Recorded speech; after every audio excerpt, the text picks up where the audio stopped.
Abonnez-vous et cliquez aussi sur la petite cloche de notification pour ne rien rater de nos prochaines vidéos. N'oubliez pas de partager aussi la vidéo et de la liker.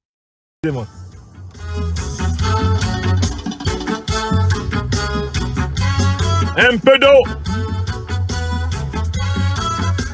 avant l'ouverture des travaux du point de vue du contenu. Atara! Partagez, vous êtes 1000 personnes en direct. On n'a que 471 validations.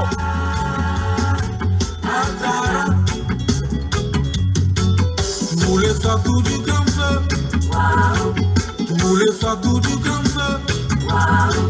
Taroli metaliene. Maya Gampendangula Medingangoni. Maya. Maya. Maya.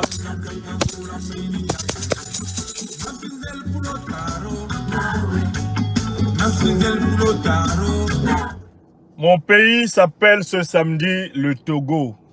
Il comporte 8,6 millions d'habitants. Sa langue officielle est le français, ses langues nationales sont l'Ewe et le Kabyle.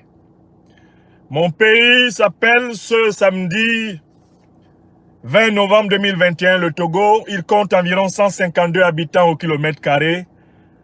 Mon pays s'appelle ce samedi 20 novembre 2021 le Togo. Il comporte 56 785 km² de superficie. Mon pays a 700 km de longueur. Il a 150 km de large. Mon pays, le Togo, est couvert de plages, de vallées verdoyantes, de petites montagnes, de savanes, de plaines arides au nord. C'est un beau pays. Mais comme le disait Pablo Neruda, le grand poète du Chili, il disait, vous me demanderez certainement, pourquoi ne nous parlez-vous pas des belles montagnes de votre pays natal? Et moi, Pablo Neruda, poète du Chili, je vous dirai, venez voir le sang dans la rue. Oui, ce beau Togo, cette grâce de la nature et de Dieu offerte aux hommes, est supposément membre de la CEDEAO depuis 1975 et de l'Union monétaire ouest-africaine depuis 1994. Mais ce pays, depuis le XVIe siècle, a été victime de la traite des Noirs, et cela jusqu'au XIXe. Ce pays, dont l'histoire ressemble à celle de tous les autres pays africains, a vu en 1884 un accord traître criminel imposé au roi Mlapa III sous le pseudonyme de protectorat avec l'Allemagne. En réalité, cet accord, fabriqué par l'escroc Gustave Nachtigal, devait être valable comme un accord colonial jusqu'à la Première Guerre mondiale. Mon pays s'appelle le Togo. Lorsque les Allemands étaient en train de perdre leur guerre sur le sol européen, ils furent aussi assaillis dans leur colonie. Ainsi, les troupes coloniales françaises, britanniques et belges se coalisèrent pour la défaite de l'Allemagne au Togo en août 1914. La France et le Royaume-Uni, dégageant au passage la Belgique, devaient par la suite se partager la tutelle de ce territoire à partir du 10 juillet 1919 au niveau de la Société des Nations qui est, comme vous le savez sans doute, l'ancêtre de l'Organisation des Nations Unies. Les Français occupaient le Togo oriental, qui correspond au Togo actuel. Les Britanniques occupaient le British Togoland, qui devait rejoindre à partir de 1956 la Côte de l'Or, la Gold Coast, le Ghana. Le Togo était quand même considéré comme une république autonome, détachée de l'Afrique occidentale française. Il avait ses propres représentants au Parlement français. Il était république autonome depuis le 30 août 1956. Et à partir de 1958, le comité de l'unité togolaise devait emporter toutes les élections. Et voilà comment, sous l'égide de Sylvanus Olympio, le 27 avril 1960, le Togo était sur le papier déclaré indépendant.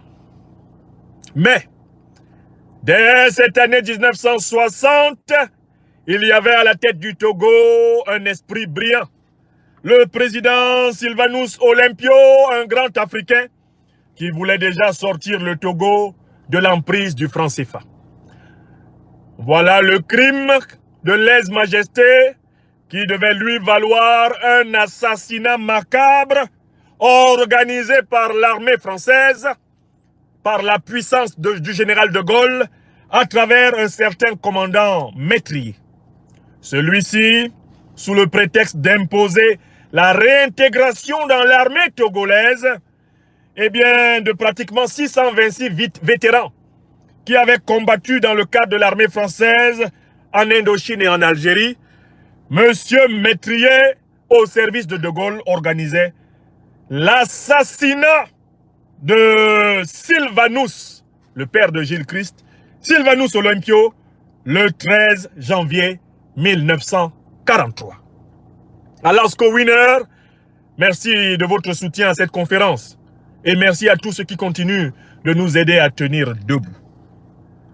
Oui, le 13 janvier 1963 était tué le président élu. Et oui, un président élu était tué. Le tout premier, Sylvanus Olympio, était tué par qui? Par le sergent de l'armée française, Étienne Eyadema Nyasingbe, connu pour sa culture absolument archaïque, son amour du sang, du mensonge, de l'imposture et sa fréquentation intime de la barbouzerie de la France-Afrique qu'il avait formée. Momentanément, Nicolas Grunitzky est porté au pouvoir et aussitôt va faire le contraire de ce que faisait Sylvanus Olympio en bradant le pays à la puissance française. Cela ne suffira pas aux jeunes loups de l'ancienne armée française, les barbouzes de la France-Afrique dirigés par Eyadema. Il renverse en 1967 Nicolas Grunitzky, lequel Grunitzky trouve la mort dans un supposé accident de voiture en France le 27 septembre 1969. Grunitzky parti, un colonel est porté par la soldatesque de la France-Afrique à la tête du Togo. Il s'appelle Kléber Dadjo. Il arrive au pouvoir le 14 janvier 1967 et déjà le 14 avril 1967. Et Eyadema, le putschiste invétéré, assume enfin toutes ses responsabilités. Il renverse le colonel Kléber Dadjo et s'installe au pouvoir dès 1967. Et cela jusqu'en 2005. Pauvre Togo, livré à un analphabète surmonté à peine, un enfant de troupe de l'armée, un tueur de moutons et de chèvres, un lutteur traditionnel de village, chez qui les notions abstraites de la sensibilité, de l'imagination, de l'entendement, de la raison et de la volonté n'ont jamais visité les sphères élevées du cerveau. Un individu entièrement charnel, une viande humaine, correspondant parfaitement au personnage de Bouakamabe Nassakade dans le grand roman d'Henri Lopez, écrivain du Congo, que je vous invite à lire, même si dans sa pratique politique, il s'est contredit en soutenant le satrape Sassou. Henri Lopez a écrit un roman intéressant, une peinture parfaite de la dictature africaine. Le roman s'intitule « Le pleurer rire ». Lisez ce roman. Lisez aussi toute l'œuvre de Sony Laboutansi. Sony Laboutansi, qui est auteur d'une très belle œuvre dans laquelle on trouve l'état honteux, l'antépeuple, les 7 misères de Lorsa Lopez Antonio, le commencement des douleurs, toute description de la dictature africaine qui sont inégalables. Lisez Mongo Betty, avec les 2 mères de Guillaume Ismaël Zewatama, Perpétue l'habitude du malheur, lisez Mongobeti dans Memba sur le Cameroun, eh bien, vous serez imprégné de ce qu'ont vécu les Togolais en ayant ce monstre grossier à leur tête de 1967 à 2005. Oh Seigneur, quel malheur! Et il y a des morts. L'armée formée par le colonialisme français chasse le président de l'Assemblée nationale qui devait assurer l'intérim du pouvoir conformément à la Constitution. Et un individu qui ne doit son existence qu'au fait d'être une manifestation spermatique de Gnassingbé Eyadema Etienne, un individu nommé Faure Sozimna Gnassingbé surgit et dit que c'est lui le président. Il fait effraction dans l'histoire du Togo comme son papa par un coup d'État.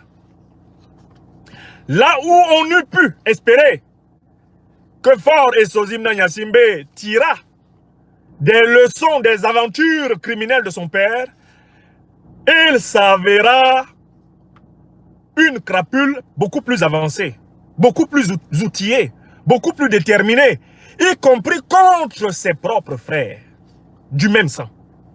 Voir le traitement qu'il réserva à son frère Pacha. Ce monsieur montra immédiatement aux Togolais que ce que son père avait fait au Togo depuis 1963 jusqu'à sa mort en 2005 serait continué allègrement, car il s'empara du pouvoir comme si le Togo n'avait même pas un texte appelé Constitution. Devant la résistance du peuple togolais, il recula un temps soit peu, réorganisa ses soutiens dans l'armée et truqua les élections. De 2005, de 2010, de 2015 et de 2020, avec le soutien d'une puissance qui ne supporte plus d'être critiquée. Une puissance qui a perdu la flexibilité envers les intellectuels. Une puissance à la tête de laquelle le général de Gaulle avait dit « On ne frappe pas un Jean-Paul Sartre ». Jean-Paul Sartre, professeur agrégé de philosophie comme moi. Une puissance qui frappe désormais des professeurs agrégés de philosophie comme moi. Alors que j'ai été plus longtemps à l'école que Sartre. À l'école de la France, j'ai acquis des titres plus nobles que les siens. Lui, le général de Gaulle disait « On ne frappe pas un Sartre, on ne frappe pas un Voltaire. On ne persécute pas un Sartre, on ne persécute pas un Voltaire. » On est en 2021 sous Macron. Voltaire est persécutable. Surtout quand il est noir. Sur lui, on peut formuler toutes sortes de menaces. Toutes sortes d'oukases, toutes sortes d'outrages sont possibles uniquement parce qu'il exerce la pensée critique.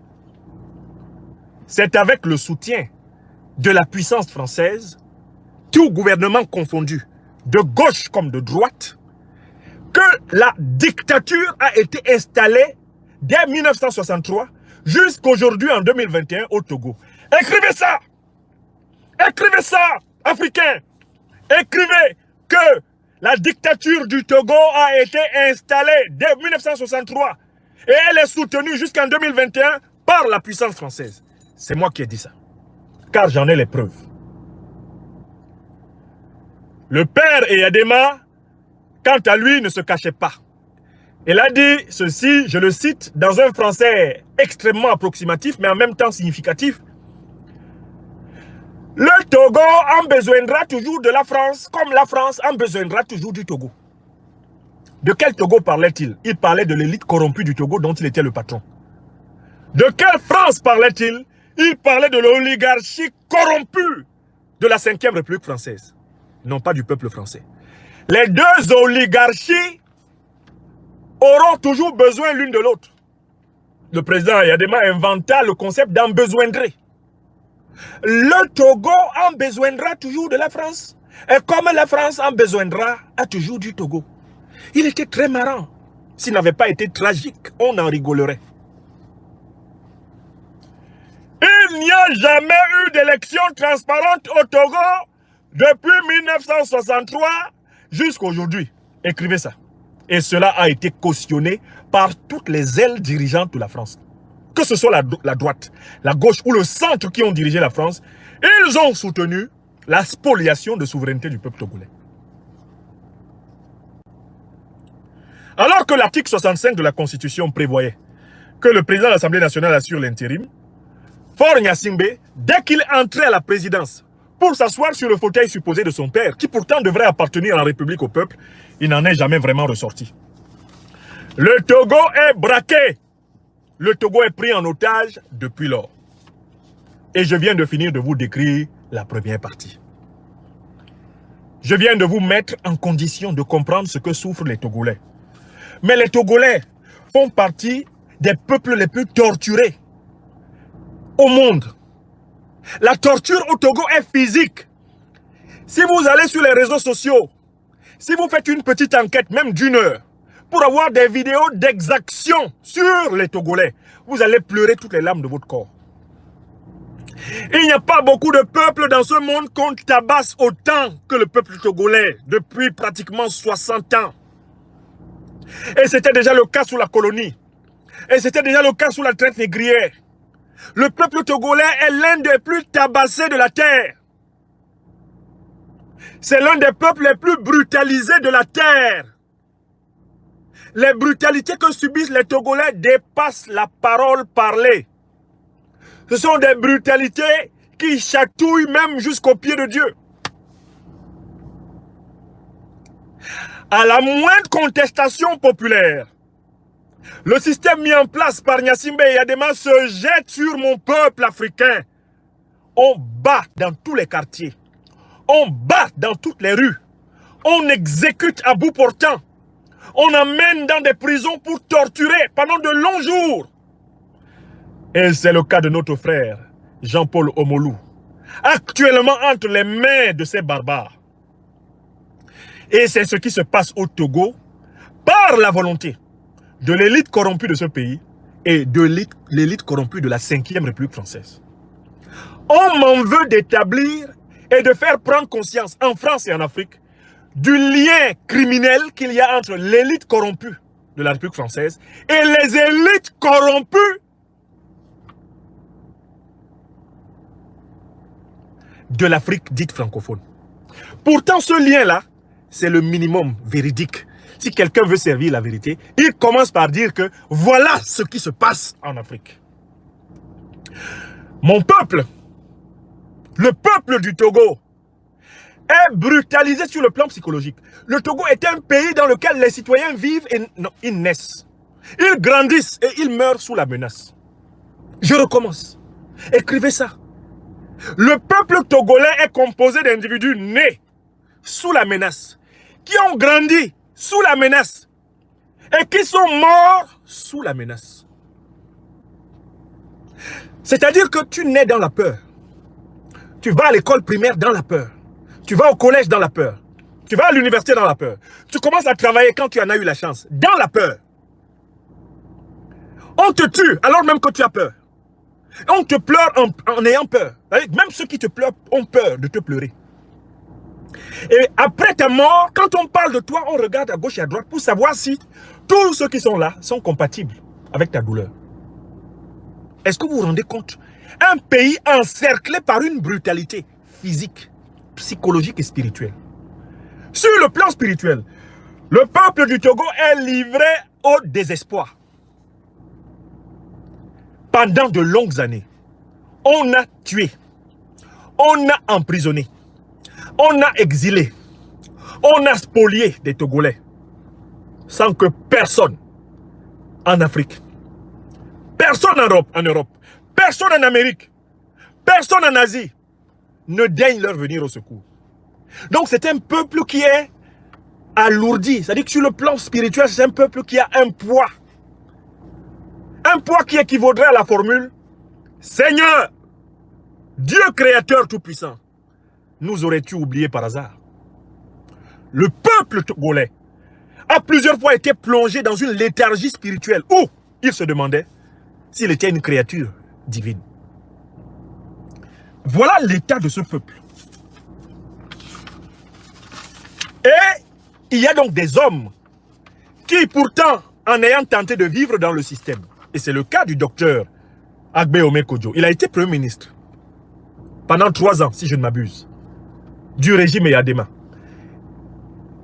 Monseigneur Podjoro est un homme de plus de 90 ans. Il a vécu toute sa vie au Togo. Il a vu passer toute la tragédie de son pays. Mais ces hommes se sont levés pour dire il ne faut pas qu'il soit dit que nous sommes partis de ce pays le laissant dans l'état où, à certains moments, nous l'avons nous-mêmes accompagné. Ils ont levé une majorité, une union sacrée de l'opposition togolaise. Ils ont gagné l'élection de 2020. Comme d'habitude, un voleur d'un jour volera toujours. Faure Gnassingbé a volé, bénéficiant d'un certain nombre de soutiens. Mais ici, je voudrais donner la parole pendant pratiquement... Je vais d'abord donner la parole à Monseigneur Podjoro. En 1 minute, il va nous dire ce qu'il pense de ce qui s'est passé dans son pays natal, le Togo. Monseigneur Podjoro s'exprime en 1 minute sur RFI et c'est une minute profonde pour que tout le monde se rende compte de la gravité du mal qui frappe ce pays. Je vais vous connecter, je vais vous mettre en relation avec la voix de Monseigneur Podjoro parce que je voudrais que lui, il parle. Et moi, je vais résumer ce qu'a dit le président Abe Omekodjo parce que je l'ai écouté 3 fois. Je vais résumer ce qu'il a dit en vous invitant à aller écouter totalement la vidéo que je vais vous montrer. Alors, je connecte ici et je vais donner la parole maintenant à Monseigneur Podjoro. Monseigneur Podjoro, aujourd'hui en exil, menacé de mort, menacé de mourir dans des conditions terribles, eh bien par le régime de M. Eyadema. Écoutons Monseigneur Podjoro.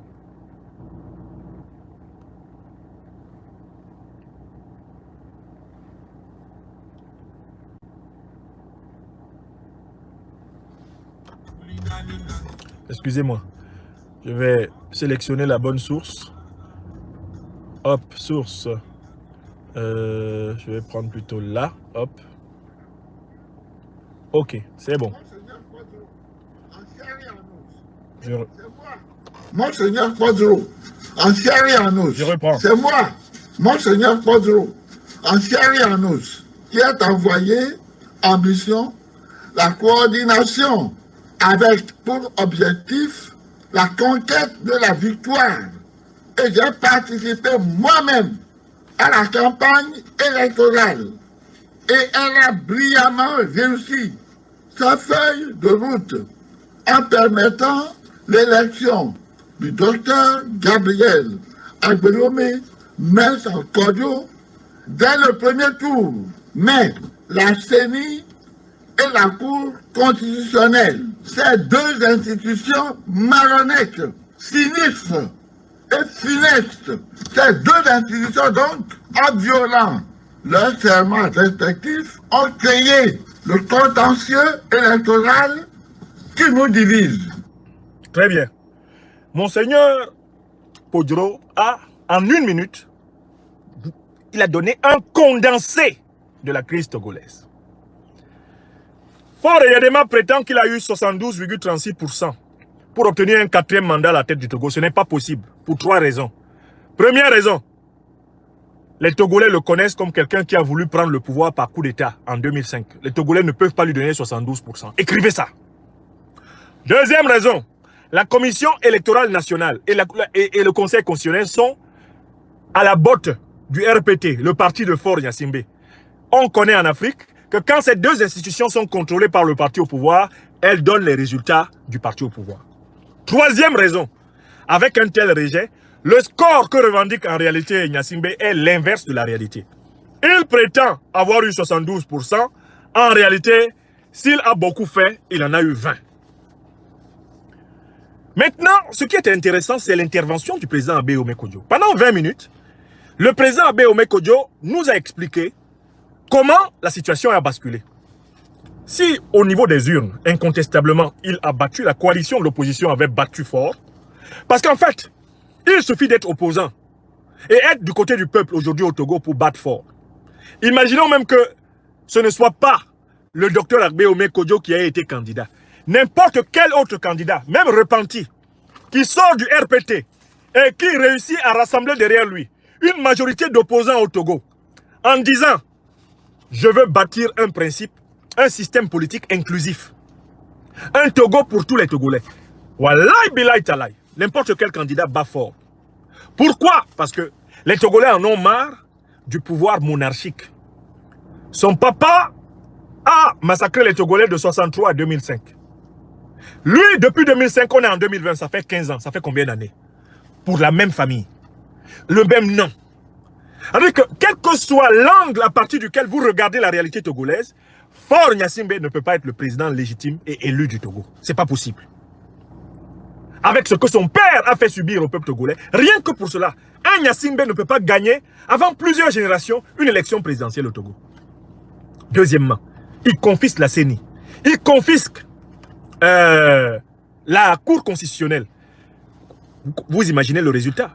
Troisièmement, avec le taux de rejet, l'opposition, et on le voit, lorsqu'il y a des élections municipales ou législatives dans ce pays, le RPT ne parvient pas, dans la quasi-totalité des circonscriptions, à avoir la majorité.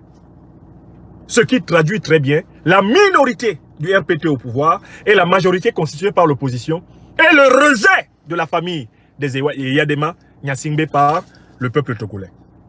Donc, il a braqué, il a utilisé l'armée pour braquer le pouvoir, pour confisquer le pouvoir. Faure Gnassingbé est un putschiste. Mais comme son père, là, il n'y a pas de problème. De ce point de vue, il lui ressemble comme deux gouttes d'eau. On peut même dire qu'il est pire. Dans tout ça, des milliers de Togolais, des dizaines de milliers de Togolais ont été assassinés. Il y en a pratiquement 8 millions qui sont vivants aujourd'hui, mais que de morts dans toutes les familles. Du nord au sud, de l'est à l'ouest, en passant par le centre. Dans sa dernière intervention, dont je vous fais écouter maintenant un extrait, le président élu du Togo, aujourd'hui en exil, le président, le docteur Agbe Ome Kodjo, s'adresse à quelqu'un qui a joué un rôle au nom de la CEDEAO et de l'Union africaine dans l'intronisation ubuesque de Faure Gnassingbé au Togo. Le général Béanzin, un général béninois, dépêché par la CEDEAO avec le soutien de l'Union africaine pour observer les élections au Togo et qui, par des espèces sonnantes et trébuchantes du régime togolais, a fait basculer le soutien de ces organisations fantomales sous-régionales pour la forfaiture. Écoutez quelques mots du président Agbe Ome Kodjo à propos de ce personnage. Likez la vidéo si ce n'est pas déjà fait. Laissez aussi votre point de vue en commentaire.